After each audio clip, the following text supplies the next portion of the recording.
বিসমিল্লাহির রহমানির রহিম। আসসালামু আলাইকুম।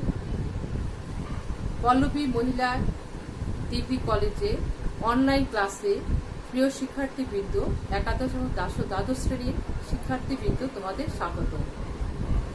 প্রিয় শিক্ষার্থীবৃন্দ, ঈদ মোবারক। ঈদের পর এই প্রথম তোমাদের সাথে ক্লাস। কেমন আছো বন্ধুরা? নিশ্চয়ই ভালো আছো।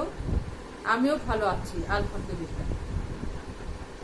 তোমরা কি পড়াশোনা করছো নাকি ঈদ উদযাপন এখনো করছো? শিক্ষার্থী বন্ধুরা, তোমাদের কিন্তু মনে হচ্ছে খুব তাড়াতাড়ি কলেজ খুলে যাবে। কলেজ খুলে গেলে তোমাদের ক্লাস শুরু হয়ে যাবে, এক্সাম শুরু হয়ে যাবে। সো তোমরা কি পরিমাণ পড়াশোনা করছো, অনলাইনে আমাদের রেগুলার ক্লাস হচ্ছে সব টিচারদের, সেইগুলো ফলো করছো কিনা জানি না। তবে আশা করি তোমরা সব ক্লাসগুলো ফলো করছো এবং সেই অনুযায়ী বাসায় পড়াশোনা করছো।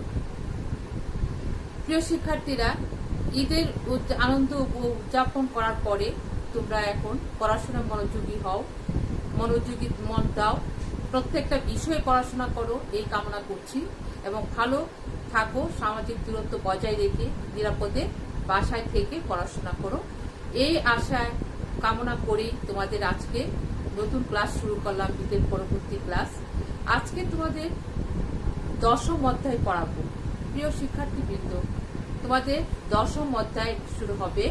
এই দশম অধ্যায়ে তোমাদের মুদ্রা ও ব্যাংক নিয়ে আলোচনা। চ্যাপ্টারটার নাম হলো মুদ্রা ও ব্যাংক, মানি অ্যান্ড ব্যাংকিং। এই চ্যাপ্টার নিয়ে আলোচনা করব।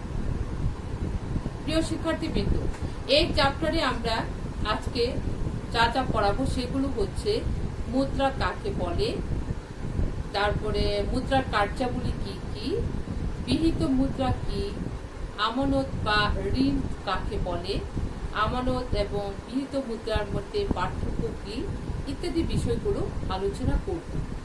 প্রিয় শিক্ষার্থীরা, আশা করি তোমরা সবাই ভালো করে মনোযোগ দিয়ে এই নতুন চ্যাপ্টারটার টপিকসগুলি বুঝবে এবং বোঝার চেষ্টা করবে। প্রয়োজনে আমাকে ফোন করবে, ফোন করে জানার চেষ্টা করবে। এখন চলে আসি তোমাদের মূল বিষয়, পড়াশোনার ক্ষেত্রে। পড়াশোনার ক্ষেত্রে প্রথমে তোমাদের আমি পড়াচ্ছি মুদ্রা এবং ব্যাংকিং চ্যাপ্টারের দশম অধ্যায়ের চ্যাপ্টার। এটা আমার হলো আজকে লেকচার নাম্বার 5। তোমাদের ক্লাস শুরু করছি। প্রথমে আমরা বলবো মুদ্রা বা অর্থ, মানি কাকে বলে। আমরা সবাই জানি অতি প্রাচীনকালে দ্রব্য বিনিময় প্রথা প্রচলিত ছিল। অর্থাৎ বহু প্রাচীনকাল থেকেই দ্রব্য বিনিময় প্রথার প্রচলন ছিল, সেটা আমরা অনেক আগে জানি। তখন দ্রব্যের মাধ্যমে দ্রব্য ক্রয় বিক্রয় হতো। এই দ্রব্যের মাধ্যমে দ্রব্য ক্রয় বিক্রয় করতে গিয়ে নানা ধরনের সমস্যার সম্মুখীন হতে হয়েছে মানুষজনদের, লোকজনদের। কেননা দ্রব্য যেটা প্রয়োজন সেটা অন্য একটা দ্রব্য আরেকটা নিতে গিয়ে তার সাথে ম্যাচ করে না, খুঁজে বের করতে হয় যে কার কি প্রয়োজন। যেমন আমার চালের প্রয়োজন, অন্য একজনের ডালের প্রয়োজন, অন্য একজনের আটার প্রয়োজন। এখন তাকে আমাকে খুঁজে বের করতে হবে চাল কার কাছে আছে। এখন চাল কার কাছে আছে সেটা বের করতে গিয়ে চাল যার কাছে সে তার তো আবার আটার প্রয়োজন নাও হতে পারে, কিংবা ডালের প্রয়োজন নাও হতে পারে। সেই ক্ষেত্রে এখন চালের যার আটার প্রয়োজন কিংবা আমার চালের প্রয়োজন, আমি সেই চালওয়ালাকে খুঁজতে গিয়ে দেখা গেল যে আমার কাছে যা আছে সেটা তার প্রয়োজন নেই। তখন তাকে খুঁজে বের করতে হবে অন্য তার যেটা প্রয়োজন অন্য একজন লোককে খুঁজে বের করতে হবে। এই খুঁজাখুঁজি করতে গিয়ে অনেক সমস্যার সম্মুখীন হতে হয়েছে। এই সমস্যাগুলো সমাধানের জন্যই, এই অসুবিধাগুলো দূর করার জন্যই মুদ্রার আবিষ্কার হয়েছে। অনেক দেশে অনেক প্রাচীনকালে মুদ্রা ব্যবহার করা হতো, তামার মুদ্রা হতো। এখন বর্তমানে এই বিষয়গুলো, এই দ্রব্য বিনিময় প্রথার অসুবিধা দূর করার জন্যই অর্থ বা মুদ্রার আবিষ্কার হয়েছে। সর্বপ্রথম 1661 সালে সুইডেনে প্রথম কাগজি মুদ্রার প্রচলন হয়। তাহলে আমরা অর্থনীতিতে অর্থ বলতে আমরা কি বুঝি বা মুদ্রা বলতে কি বুঝি সেটা আমরা দেখি। অর্থাৎ মানব ইতিহাসের বহু সময় অতিক্রান্ত হয়েছে বিনিময় ব্যবস্থার উন্নয়নে। অর্থ এবং ব্যাংক ব্যবস্থা এ পথে এক বিস্ময়কর সংযোজন। অতীতে দ্রব্য বিনিময় ব্যবস্থার প্রচলন থাকলেও ক্রম বিবর্তনে মানুষের চলার পথকে সহজ এবং জীবনযাত্রার মান উন্নয়নে অর্থ গুরুত্বপূর্ণ ভূমিকা পালন করেছে। এখন আমরা দেখব জীবনযাত্রার মান উন্নয়নে অর্থ গুরুত্বপূর্ণ ভূমিকা পালন করেছে, অর্থাৎ মুদ্রা বা অর্থ কাকে বলে, মেইন বিষয়টা আমরা নিয়ে আলোচনা করব। প্রিয় শিক্ষার্থীবৃন্দ, একটু মনোযোগ দিয়ে শোনো। বর্তমানে মুদ্রায় বিনিময়ের সর্বজনস্বীকৃত মাধ্যম, অর্থাৎ যা বিনিময়ের মাধ্যম, সঞ্চয়ের ভান্ডার, মূল্যের পরিমাপক হিসেবে কাজ করে, তাকে বলা হয় মুদ্রা। মুদ্রা বা অর্থ বিভিন্ন দেশে বিভিন্ন নামে পরিচিত, যেটা আমরা জানি যে আমরা বিশ্বে প্রত্যেক জায়গায় প্রত্যেক দেশে ভিন্ন ভিন্ন নাম রয়েছে মুদ্রা বা অর্থের। যেমন বাংলাদেশে টাকা, ভারতে রুপি, তারপরে জাপানে ইয়েন, যুক্তরাষ্ট্রে হলো ডলার, যুক্তরাজ্যে পাউন্ড স্টার্লিং ইত্যাদি। তাহলে বিভিন্ন দেশে বিভিন্ন নামে মুদ্রাকে অভিহিত করা হয়, নামে অভিহিত করা হয়। বাংলাদেশে বা মুদ্রাকে টাকা নামে অভিহিত করা হয়। অর্থাৎ আমরা মুদ্রা বলতে বুঝি যে যা বিনিময়ের মাধ্যম, সর্বজন স্বীকৃত এবং যা মূল্যের পরিমাপক হিসেবে কাজ করে, সঞ্চয়ের ভান্ডার হিসেবে কাজ করে, তাকে বলা হয়ে থাকে মুদ্রা বা অর্থ। এখানে বিভিন্ন অর্থনীতিবিদগণ বিভিন্নভাবে মুদ্রার সংজ্ঞা দিয়েছেন। এই মুদ্রার সংজ্ঞা দিতে কেউ অধ্যাপক ওয়াকার বলেন, মানি ইজ, মেয়েরা দেখো বোর্ডে, অর্থনীতি ওয়াকার বলেন money is what money does.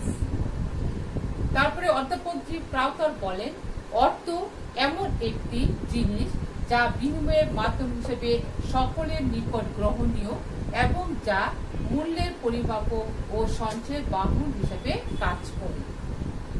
এরপরে অধ্যাপক লর্ড কেইন্স বলেন অর্থ এমন একটি দ্রব্য যা হস্তান্তর করে ঋণের চুক্তি এবং দামের চুক্তি মেটানো যায় এবং যার মাধ্যমে ক্রয় ক্ষমতা ধরে রাখা যায়।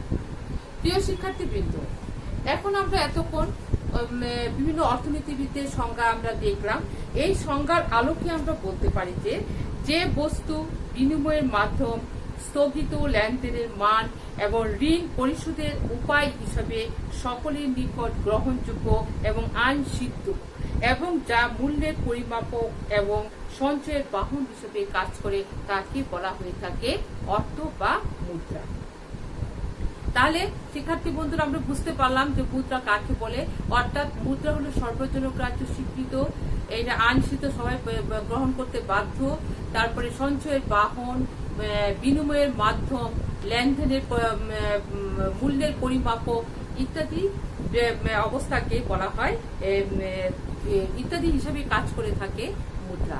সুতরাং মুদ্রার সংখ্যা আমরা এতক্ষণ পড়লাম। বিভিন্ন অর্থনীতিবিদদের সংখ্যাগুলো তোমরা ভালো করে মুখস্থ করবে, ভালো করে যেগুলি কোটেশনের মধ্যে আছে, ইনভার্টেড কমার মধ্যে আছে যে বক্তব্যগুলো অর্থনীতিবিদদের, সেই বক্তব্যগুলো তোমরা হুবহু পড়বে, হুবহু মুখস্থ করবে। শিক্ষার্থীবৃন্দ, এখন আমরা অর্থের বৈশিষ্ট্যগুলো আমরা এখন আলোচনা করব। প্রিয় শিক্ষার্থীবৃন্দ, এখন দেখো বোর্ডে দেখো অর্থের বৈশিষ্ট্যগুলো দেওয়া আছে। অর্থ বা মুদ্রার বৈশিষ্ট্যগুলো কি কি দেখো, যে এক হলো প্রত্যেক রাষ্ট্র নিজস্ব একক মুদ্রা প্রচলন করে যার বিনিময় মূল্য আন্তর্জাতিকভাবে স্বীকৃত। অর্থাৎ প্রত্যেক রাষ্ট্র নিজস্ব একক মুদ্রা প্রচলন করে যার বিনিময় মূল্য আন্তর্জাতিকভাবে স্বীকৃত। 2. অর্থ বিনিময় ব্যবস্থার গতিশীলতা সৃষ্টি করে। 3. সঞ্চয়ের বাহন, মূল্যের পরিমাপক এবং ভবিষ্যৎ দেনা পাওনা মেটানোর ক্ষেত্রে এটি ব্যবহৃত হয়, অর্থাৎ ব্যবহৃত হয়ে থাকে অর্থ। 4. ব্যবসায়িক লেনদেন, ঋণ ও বিনিয়োগ ক্ষেত্রে এটি ব্যবহৃত হয়। 5. অর্থের উৎপাদিকা শক্তি বিদ্যমান। 6. এটি আয় বন্টনে গুরুত্বপূর্ণ ভূমিকা পালন করে। 7. আর্থসামাজিক মর্যাদার বাহন হিসেবে কাজ করে। প্রিয় শিক্ষার্থীবৃন্দ, এতক্ষণ আমরা অর্থ কাকে বলে, অর্থের বৈশিষ্ট্যগুলো পড়েছি। শিক্ষার্থীবৃন্দ, এখন তোমাদের পড়াবো মুদ্রার কার্যাবলী, অর্থাৎ অর্থের কার্যাবলী। আমাদের অর্থনীতি, বর্তমানকালে অর্থনীতি হচ্ছে অর্থভিত্তিক, অর্থাৎ অর্থভিত্তিক হচ্ছে বর্তমান অর্থনীতি। ফলে বর্তমান অবস্থায় একটি অপরিহার্য উপাদান হিসাবে পরিগণিত। অর্থাৎ বর্তমানে অর্থ দিয়ে আমাদের সমস্ত কার্যক্রম শুরু হয়ে থাকে, বাণিজ্যিক কার্যক্রম। এই সমস্ত কার্যক্রম মধ্যে অর্থ আছে, সুতরাং অর্থ একটি অপরিহার্য উপাদান হিসাবে পরিগণিত হয়ে থাকে। প্রিয় শিক্ষার্থীবৃন্দ, দেখো, মানুষের অর্থনৈতিক এবং সামাজিক জীবনে অর্থ প্রধানত 3 ধরনের কার্য সম্পাদন করে থাকে। 1 হলো বাণিজ্যিক কার্যাবলী, 2 হলো সামাজিক কার্যাবলী, 3 হলো মনস্তাত্ত্বিক কার্যাবলী। এক এক করে আমরা এখন এগুলো আলোচনা করব। দেখো, তো এখন হলো বাণিজ্যিক কার্যাবলী। তো বাণিজ্যিক কার্যাবলী, দেখো, বাণিজ্যিক কার্যাবলীর মধ্যে আমরা দেখি যে অর্থের মৌলিক এবং গুরুত্বপূর্ণ কাজগুলি হচ্ছে বাণিজ্যিক কার্যাবলী। অর্থাৎ অর্থের প্রধান বাণিজ্যিক কার্যাবলীগুলি হচ্ছে money is a matter of functions four. 1 হলো আ medium, a measure, a standard and a store. অর্থাৎ অর্থের কাজ হলো 4টি। কি? মাধ্যম, পরিমাপক, মান এবং ভাণ্ডার। এইগুলো আমরা এখন এক এক করে আলোচনা করব। বাণিজ্যিক কার্যাবলীর মধ্যে আমরা কি কি আলোচনা করব? দেখো, বাণিজ্যিক কার্যাবলীর মধ্যে আমরা আলোচনা করব বিনিময়ের মাধ্যম, মূল্যের পরিমাপক, স্থগিত লেনদেনের মান, সঞ্চয়ের বাহন, মূল্য স্থানান্তরের বাহন, ঋণের ভিত্তি, তারল্যের মান, তৃপ্তি বৃদ্ধি করার উপায়, বন্টনের কাজ। এই বাণিজ্যিক কার্যগুলির মধ্যে এই কাজগুলো রয়েছে। বাণিজ্যিক কার্যগুলির মধ্যে এই কাজগুলো আমরা এক এক করে আলোচনা করি। প্রথম হচ্ছে বিনিময়ের মাধ্যম। আমরা জানি যে অর্থের প্রাথমিক এবং প্রধান কাজ হলো বিনিময় মাধ্যম হিসেবে লেনদেন সম্পন্ন করা। অর্থ বিনিময়ের সর্বজনগ্রাহ্য মাধ্যম, তাই এর দ্বারা যে কোনো পরিমাণ পণ্য সেবা ক্রয় বিক্রয় করা যায়, ফলে লেনদেন সহজ এবং গতিশীল হয়। অর্থাৎ বিনিময়ের মাধ্যম আমরা জানি অর্থ দিয়ে যে কোনো ধরনের দ্রব্য এবং সেবা ক্রয় করা যায় এবং সহজে ক্রয় করা যায় বলে এটা বিনিময়ের মাধ্যম হিসাবে সর্বজনস্বীকৃত মাধ্যম। এরপরে আসছে কি? দেখো, মূল্যের পরিমাপক। মূল্যের পরিমাপকতা দ্রব্য বিনিময় প্রথার মূল্য পরিমাপের কোনো সাধারণ মানদণ্ড না থাকায় বিভিন্ন দ্রব্যের আপেক্ষিক মূল্য নির্ধারণ করা কঠিন ছিল। যখন দ্রব্য বিনিময় প্রথা ছিল তখন মূল্য পরিমাপ করা কোনো সাধারণ মানদণ্ড না ছিল না, যে কারণে এখানে মূল্যটা নির্ধারণ করা একটা কঠিন ব্যাপার ছিল। কিন্তু অর্থ যেহেতু আবিষ্কার হওয়ার পরে অর্থ সকল দ্রব্য সেবা এবং সম্পদের মূল্য পরিমাপের সাধারণ মানদণ্ড হিসাবে কাজ করে বিধায় বিনিময় ব্যবস্থার উন্নয়ন, সম্প্রসারণ ও লেনদেন সহজতর হয়েছে। এরপর হচ্ছে মূল্যের পরিমাপক গেল। এরপর হচ্ছে স্থগিত লেনদেনের মান।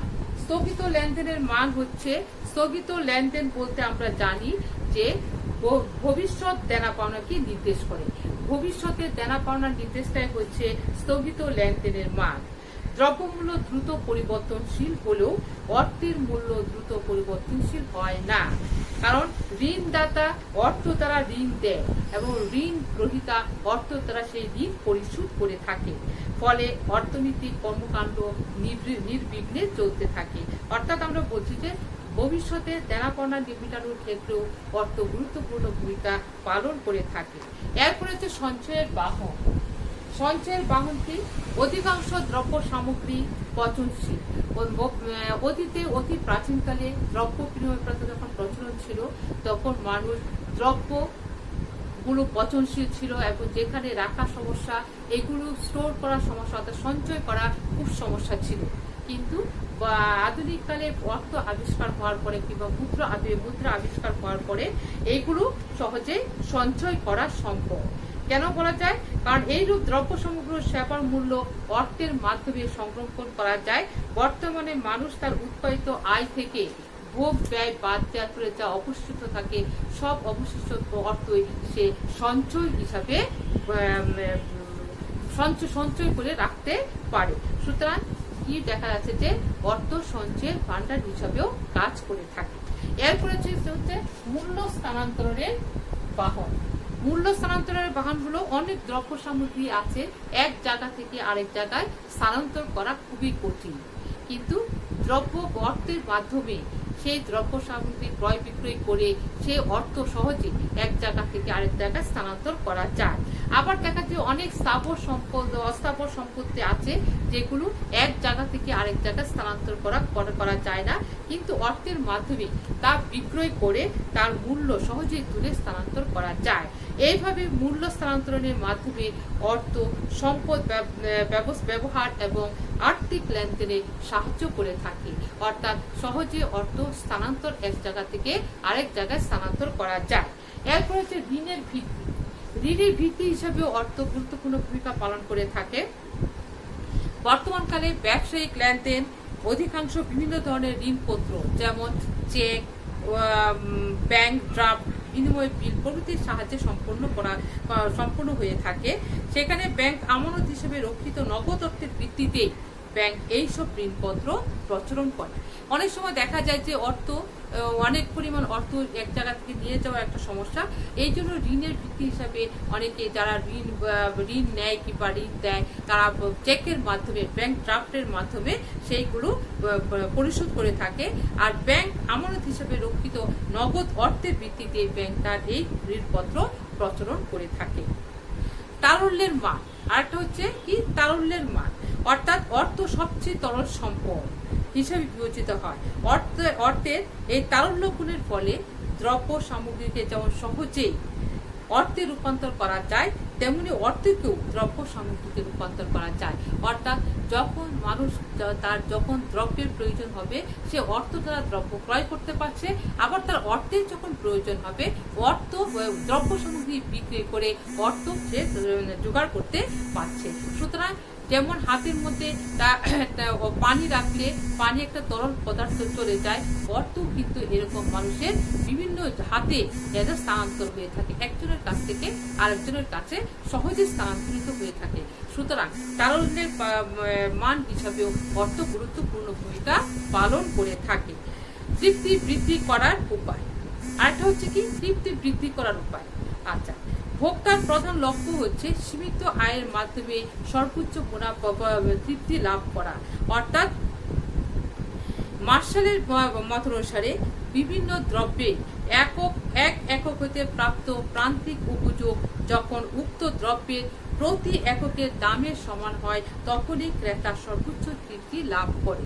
প্রিয় শিক্ষার্থী বৃন্দ, সেটা তোমাদের প্রান্তিক উপযোগটা আমরা পড়িয়েছিলাম। এক একক অতিরিক্ত উপযোগ ভোগ করার জন্য তার তৃপ্তির পরিমাণ যখন সর্বোচ্চ হয় তখনই ক্রেতা সর্বোচ্চ তৃপ্তি লাভ করে থাকে। এছাড়া ভোক্তার অর্থের মাধ্যমে নিজের ইচ্ছা এবং প্রয়োজন অনুসারে দ্রব্যাদি ক্রয় বিক্রয় করে তার তৃপ্তি বাড়াতে পারে। এরপরে হচ্ছে 9 নাম্বার হচ্ছে বন্টনের কাজ। দেশের মোট জাতীয় উৎপাদনে অংশগ্রহণকারী উপকরণগুলি পারিশ্রমিক অর্থের মাধ্যমে বণ্টিত হয়ে থাকে। অর্থাৎ আমরা জানি উৎপাদনের শিক্ষার্থী বন্ধুরা আমরা অনেক আগে পড়েছি যে উৎপাদনের উপকরণগুলো পারিশ্রমিক হচ্ছে ভূমির জন্য খাজনা, শ্রমের জন্য মজুরি, মূলধনের জন্য সুদ এবং সংগঠনের জন্য মুনাফা। এইগুলো হচ্ছে উৎপাদনের উপকরণগুলোর পারিশ্রমিক। এই পারিশ্রমিক অর্থের মাধ্যমে বন্টন করা সহজ হয়ে থাকে। বন্টন ব্যবস্থা সহজীকরণের ক্ষেত্রে অর্থ মৌলিক ভূমিকা পালন করে থাকে। প্রিয় শিক্ষার্থীবৃন্দ, এতক্ষণ আমরা পড়েছি সামাজিক বাণিজ্যিক কার্যাবলী। বাণিজ্যিক কার্যাবলীর মধ্যে আমি এই পয়েন্টসগুলি আলোচনা করেছি। এখন আমরা পড়ব সামাজিক বাণিজ্যিক কার্যাবলী গেল, সামাজিক কার্যাবলী পড়ব। সে ছাত্রীরা দেখো, খেয়াল করো বোর্ডে যে সামাজিক কার্যাবলীর মধ্যে কি আছে।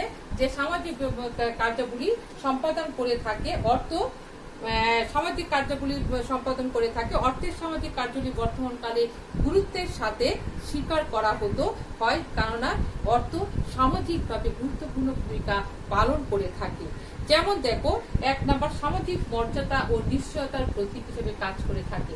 সামাজিক মর্যাদা এবং নিশ্চয়তা কিভাবে করে দেখো, সমাজে মানুষের মর্যাদা ও নিরাপত্তা দ্রব্য সামগ্রী এবং সম্পদের আর্থিক মূল্য মানের দ্বারাই নির্মিত হয়ে থাকে। অর্থাৎ মানুষের সামাজিকভাবে নিরাপত্তা, তার সামাজিক মর্যাদা ইত্যাদি ক্ষেত্রে অর্থ গুরুত্বপূর্ণ ভূমিকা পালন করে থাকে। আর একটা হলো সামাজিক সম্পর্ক রক্ষা। সামাজিক সম্পর্ক রক্ষা করতে হলে বিভিন্ন সামাজিক অনুষ্ঠান হয়, উৎসব হয়, এইগুলোর ক্ষেত্রেও অর্থ গুরুত্বপূর্ণ ভূমিকা পালন করে থাকে। কারণ সামাজিক কোনো দাওয়াত কিংবা কোনো উৎসব কিংবা কোনো অনুষ্ঠান হলে প্রত্যেক ব্যক্তি এই অর্থের মাধ্যমে তাদের উপঢৌকন হিসাবে ব্যবহার করে থাকে। অর্থকে উপঢৌকন হিসাবে ব্যবহার করে তাদের সামাজিক দায় দায়িত্ব পালন করে থাকে। সুতরাং এর ফলে সামাজিক বন্ধন দৃঢ় হয় এবং সংস্কৃতি ও সভ্যতা বিকাশ হয়। প্রিয় শিক্ষার্থীবৃন্দ, সামাজিক কার্যাবলী সম্পাদন করার ক্ষেত্রে আমরা দেখলাম যে অর্থের গুরুত্বপূর্ণ ভূমিকাগুলো আমরা দেখেছি। এখন আরেকটা হলো বাণিজ্যিক কার্যাবলী গেল, সামাজিক কার্যাবলী গেল, আরেকটা হলো মনস্তাত্ত্বিক কার্যাবলী। অর্থাৎ অর্থের 3টা কার্যাবলীর মধ্যে সর্বশেষ কার্যাবলী হচ্ছে মনস্তাত্ত্বিক কার্যাবলী। মনস্তাত্ত্বিক কার্যাবলীর মধ্যে দেখো যে মানসিকভাবে, অর্থাৎ একজন ব্যক্তির মনস্তাত্ত্বিক কার্যগুলি হচ্ছে যে মানসিকভাবে মানুষ অর্থের দ্বারা প্রভাবিত হয়। অর্থাৎ ধনী ব্যক্তিদের অনেক টাকা থাকে, অনেক অর্থ থাকে। এখন ধনী ব্যক্তিরা তারা নগদ অর্থ মানুষের কাছে দেখানো হয়, তাদের শোষা দেখায়, সবকিছু করে। শিক্ষার্থী বন্ধুরা দেখো যে আধুনিক কালে আর্থসামাজিক মর্যাদার বাহন হিসেবে কাজ করে অর্থ। ধনীদের কাছে ধনী ব্যক্তিদের সমাজের বিভিন্ন দৃষ্টিতে দেখা হয়। এছাড়া নগদ অর্থ মানুষের মনোবল বৃদ্ধি করে, মানুষকে উৎফুল্ল রাখে। এর ফলে সমাজে অর্থনৈতিক নিরাপত্তা বৃদ্ধি পায় এবং বস্তুগত প্রগতি ত্বরান্বিত হয়। এইভাবে অর্থ তার বিভিন্নমুখী ব্যবহার এবং উপযোগ দ্বারা ব্যক্তি জীবনে মনস্তাত্ত্বিক প্রভাব সৃষ্টি করে। অর্থাৎ তুমি একটু স্বাভাবিকভাবে দেখো, ধনী এবং দরিদ্রদের মধ্যে একটা বিরাট ধরনের ব্যবধান সৃষ্টি করে এই অর্থ। ধনীদের কাছে অনেক অর্থ থাকে এবং দেখা যায় যে কারোর কাছে যে অর্থ থাকলে মানসিকভাবে সে খুব নিরাপদ থাকে, তার মনোবল বৃদ্ধি পায় এবং সে সবসময় উৎফুল্ল থাকে। যাদের অর্থ থাকে না তারা সবসময় একটু দুশ্চিন্তায় ভোগে। সুতরাং অর্থ মনস্তাত্ত্বিক একটা ব্যাপার, অর্থাৎ মানসিকভাবে অর্থ গুরুত্বপূর্ণ ভূমিকা পালন করে থাকে। প্রিয় শিক্ষার্থীবৃন্দ, আমরা এতক্ষণ অর্থের কার্যগুলি পড়লাম। সুতরাং এই কার্যগুলি করতে গিয়ে আমরা দেখতে পেলাম যে এই সব জিনিসগুলো আলোচনা করে আমরা একটা সিদ্ধান্তে আসতে পারি যে অর্থ বিভিন্ন গুরুত্বপূর্ণ কার্যগুলি সম্পাদনের মাধ্যমে দ্রব্য বিনিময় প্রথার সকল অসুবিধাগুলোকে দূর করে বিনিময় ব্যবস্থাকে সহজ, উন্নত এবং সর্বজনীন করেছে। শিক্ষার্থী বন্ধুরা, এই মুদ্রা কার্যগুলি কিংবা অর্থের কার্যগুলি খুবই ভালো করে পড়বে। এই কার্যগুলির কতগুলি পয়েন্ট দেখবে, তোমরা উদ্দীপকে দিয়ে দিবে। উদ্দীপকে দিয়ে তোমাদের বলবে যে মুদ্রা কার্যগুলি কিংবা একটা অর্থ কি কি আমাদের সামাজিক জীবনে কিংবা রাজনৈতিক জীবনে কিংবা মনস্তাত্ত্বিক জীবনে মনস্তাত্ত্বিক ভাবে আমাদের কিভাবে সাহায্য সহযোগিতা করে কিংবা কি কার্য সম্পাদন করে আলোচনা করো। এইসব ব্যাপারগুলি নিয়ে এখন তোমরা এইগুলি ভালো করে। প্রিয় শিক্ষার্থীরা, এখন তোমাদের পড়াবো বিহিত মুদ্রা। বিহিত মুদ্রা কি হচ্ছে? লিগাল টেন্ডার মানি। তোমাদের পড়াবো লিগাল টেন্ডার মানি। বিহিত মুদ্রা কি দেখো, দ্রব্য বিনিময় প্রথার অসুবিধাগুলো দূর করার জন্যই এই অর্থের প্রচলিত হয়েছে। বিনিময় প্রথার প্রচলনগুলো শুরু হয়েছে মুদ্রার মাধ্যমে। বর্তমানে মুদ্রা ছাড়াও দেনাপাওনা মেটানোর জন্য লেনদেনের ক্ষেত্রে বিভিন্ন ধরনের ঋণপত্র রয়েছে, যেমন চেক, ড্রাফট, বন্ড ইত্যাদি ব্যবহৃত হয়। এগুলো ঋণপত্র, এইসব ঋণপত্রগুলো মুদ্রার মতো কাজ করলেও এগুলো মুদ্রা নয়। এই ধরনের ঋণপত্রের প্রচলন গতি খুবই কম এবং জনগণ এইগুলো আইনগতভাবে গ্রহণ করতে বাধ্য নয়। তাই এগুলোকে প্রায় মুদ্রা, নিয়ার মানি বা ঐচ্ছিক মুদ্রা, অপশনাল মানি বলা হয়ে থাকে। প্রিয় শিক্ষার্থী বন্ধু, আমি আবার রিপিট করছি বিহিত মুদ্রা কি। যে দ্রব্য বিনিময় প্রথার অসুবিধাগুলো দূর করার জন্যই এই বিনিময় প্রথার মাধ্যম ব্যবহারের মাধ্যমে অর্থের প্রচলন হয়েছে। এই অর্থ ছাড়াও দেনাপাওনা পরিশোধ করার জন্য ঋণ দানের জন্য কিছু ঋণপত্র রয়েছে, যেগুলো ব্যাংকের মাধ্যমে ব্যাংক তার অর্থের মাধ্যমে সে পরিশোধ করতে পারে, যেমন চেক, ড্রাফট, বন্ড ইত্যাদি। এইসব ঋণপত্র কি হচ্ছে, মুদ্রার মতো কাজ করলেও আসলে এগুলো মুদ্রা নয়, কারণ জনগণ এগুলো আইনত গ্রহণ করতে বাধ্য নয়। এইগুলির প্রচলন গতি খুবই কম, তাই এগুলিকে বলা হয় প্রায় মুদ্রা, নিয়ার মানি বা ঐচ্ছিক মুদ্রা, অপশনাল মানি বলা হয়ে থাকে। তবে সরকার আইনের মাধ্যমে যে মুদ্রা চালু করে এবং মূল্যের পরিমাপক, সঞ্চয়ের বাহন, বিনিময়ের মাধ্যম হিসেবে দেশের জনসাধারণ যা গ্রহণ করতে বাধ্য থাকে তাকে বলা হয় গৃহীত মুদ্রা। তাহলে গৃহীত মুদ্রা কাকে বলে? যে সরকার আইন করে সর্বজনভাবে স্বীকৃত, যে জনগণ এইগুলো নিতে গ্রহণ করতে বাধ্য থাকে, যেগুলো বিনিময়ের মাধ্যম, সঞ্চয়ের ভান্ডার এবং লেনদেনের কাজকর্ম করে থাকে, অর্থাৎ লেনদেন হিসেবে ব্যবহার করা হয়ে থাকে, তাকে বলা হয় অর্থ, অর্থাৎ গৃহীত মুদ্রা। সমাজের সকল ব্যক্তি লেনদেনের কাজে ওই গৃহীত মুদ্রা ব্যবহার করে থাকে। এইগুলি ব্যবহার করতে জনগণ আইনত বাধ্য। কেউ যদি এই গৃহীত মুদ্রা গ্রহণে অস্বীকৃতি জানায়, সে কি আইনতভাবে সে দণ্ডনীয় অপরাধ বলে গণ্য হবে, অর্থাৎ সে অপরাধ করবে, এটা বাধ্য যে কোনো। প্রিয় শিক্ষার্থীবৃন্দ, দেখো যে চাহিদা মাত্র গ্রাহককে ফেরত দিতে বাধ্য থাকবে, তাই আমরা টাকার মধ্যে কিন্তু এই কথাগুলো লেখা থাকে। অর্থাৎ এই অর্থগুলো যেগুলি সরকার কর্তৃক স্বীকৃত, সর্বজন গৃহীত এবং জনগণ এগুলি নিতে বাধ্য থাকে, সেটাকে বলা হয় গৃহীত মুদ্রা। যেমন বাংলাদেশে কি আছে, বাংলাদেশে অর্থ, কাগজের টাকা, তারপরে পয়সা, এগুলো গৃহীত মুদ্রা। এই জন্য গৃহীত মুদ্রাকে আমরা দুই ভাগে ভাগ করা হয়। একটা হচ্ছে দেখো, একটা অসীম গৃহীত মুদ্রা, আর একটা হলো সসীম বা সীমিত গৃহীত মুদ্রা। শিক্ষার্থীরা দেখতে পাচ্ছ যে গৃহীত মুদ্রা দুই প্রকার হতে পারে, একটা হচ্ছে অসীম গৃহীত মুদ্রা, আর একটা হলো সসীম বা সীমিত গৃহীত মুদ্রা। এখন দেখো অসীম গৃহীত মুদ্রাটা কি, যে লেনদেনের পরিমাণ যত বেশি হোক না কেন, তা যে অর্থের মাধ্যমে পরিশোধ করা যায় তাই হচ্ছে সীমাহীন বা অসীম গৃহীত মুদ্রা। অর্থাৎ লেনদেনের করার জন্য যে কোটি টাকা হয় কিংবা আরো বেশি হয়, যত বেশি হোক না কেন, যেটা যে অর্থের মাধ্যমে পরিশোধ করা যায় তাই সীমাহীন বা সসীম গৃহীত মুদ্রা। বাংলাদেশে কি আছে, 1 টাকা, 2 টাকা, 5 টাকা, 10 টাকা, 20 টাকা, 50 টাকা, 100 টাকা, 500 টাকা, 1000 টাকার নোট অসীম গৃহীত মুদ্রা। দেখো এটা অসীম গৃহীত মুদ্রাগুলি কি, 1 টাকা, 2 টাকা, 5 টাকা, 10 টাকা, তারপরে 20 টাকা আছে, তারপরে 50 টাকা,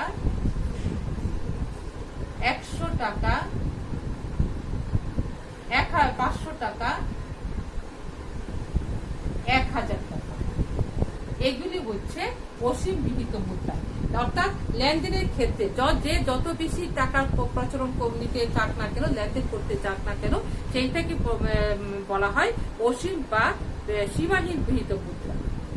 এই মুদ্রা তৈরিতে সরকারের সংশ্লিষ্ট কর্তৃপক্ষ একটি নির্দিষ্ট অনুপাতে স্বর্ণ বা বৈদেশিক মুদ্রা জমা রেখে মুদ্রার মানকে ধরে রাখে। অর্থাৎ এখানে সরকারের সংশ্লিষ্ট কর্তৃপক্ষ করে কি, নির্দিষ্ট অনুপাতে যতটুকু পরিমাণ টাকা অর্থ ছাপাবে কিংবা তৈরি করবে, সেই ক্ষেত্রে নির্দিষ্ট অনুপাতে স্বর্ণ বা বৈদেশিক মুদ্রা জমা রেখে মুদ্রার মানকে ধরে রাখে। জনগণ এইরূপ মুদ্রা পরিশোধ করে স্বর্ণ বা বৈদেশিক মুদ্রা যত ইচ্ছা আইনের মাধ্যমে ক্রয় করতে পারে। এই মুদ্রার প্রচলনে বর্তমানে শতভাগ চলছে। তবে বর্তমানে বড় অঙ্কের লেনদেনের ক্ষেত্রে 1 টাকা হতে 5 টাকার তেমন প্রচলন লক্ষ্য করা যায় না। অর্থাৎ শিক্ষার্থী বন্ধুরা দেখো যে অসীম গৃহীত মুদ্রা বলতে আমি আবার রিপিট করছি, শোনো, যে মুদ্রা লেনদেনের জন্য যত বেশি যত ইচ্ছা ততই ব্যবহার করা যায়, লেনদেন করা যায়, এইগুলো হচ্ছে অসীম গৃহীত মুদ্রা। এই অসীম গৃহীত মুদ্রা সরকারি কর্তৃপক্ষ কর্তৃক একটি নির্দিষ্ট অনুপাতে স্বর্ণ বা বৈদেশিক মুদ্রা জমা রেখে মুদ্রার মানকে ধরে রাখে। এই ক্ষেত্রে জনগণও স্বর্ণ বা বৈদেশিক মুদ্রা যত ইচ্ছা আইনের মাধ্যমে ক্রয় করতে পারে। এই মুদ্রার প্রচলনে বর্তমানে শতভাগ চলছে, তবে 1 থেকে 5 টাকার তেমন প্রচলন এখন বর্তমানে লক্ষ্য করা যায় না। আচ্ছা, এরপরে আমরা পড়ছি, দেখো, সসীম বা সীমিত গৃহীত মুদ্রা। শিক্ষার্থী বন্ধু দেখো, সসীম বা সীমিত গৃহীত মুদ্রা। সসীম বা সীমিত গৃহীত মুদ্রাটা হচ্ছে লেনদেনের কাজে যে অর্থের একটি নির্দিষ্ট পরিমাণের অধিক কোনো ব্যক্তিকে গ্রহণে আইনত বাধ্য করা যায় না, তাই হচ্ছে সসীম বা সীমিত। অর্থাৎ যে লেনদেনের কাজে যে অর্থটা কি করা যায় না, একটি নির্দিষ্ট পরিমাণের অধিক জনগণকে নিতে বাধ্য করা যায় না, সেটা হচ্ছে সসীম বা সীমিত গৃহীত মুদ্রা। যেমন ধরো বাংলাদেশে 1 পয়সা, যেমন 1 পয়সা, 2 পয়সা, 5 পয়সা, এরকম সসীম গৃহীত মুদ্রাটা কি দেখো, 1 পয়সা, 2 পয়সা,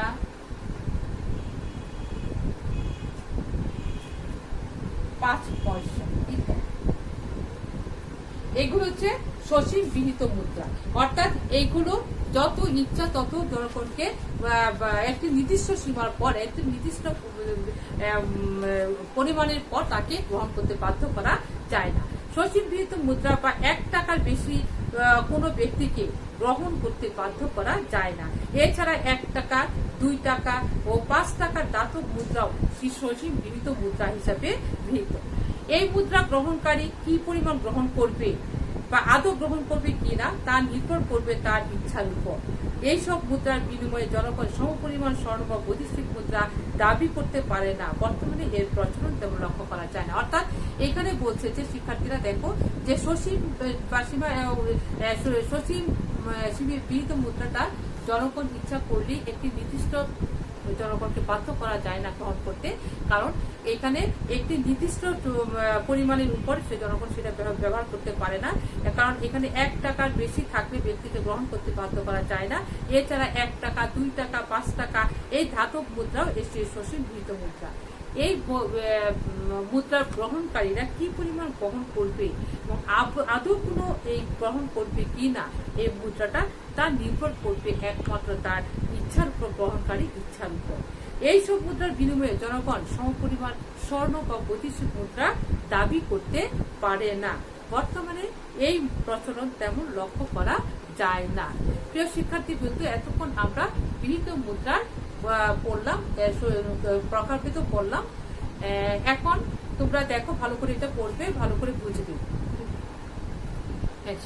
প্রিয় শিক্ষার্থীবৃন্দ, এতক্ষণ আমরা গৃহীত মুদ্রা নিয়ে আলোচনা করলাম, গৃহীত মুদ্রা কয় প্রকার সেটা নিয়ে আলোচনা করলাম।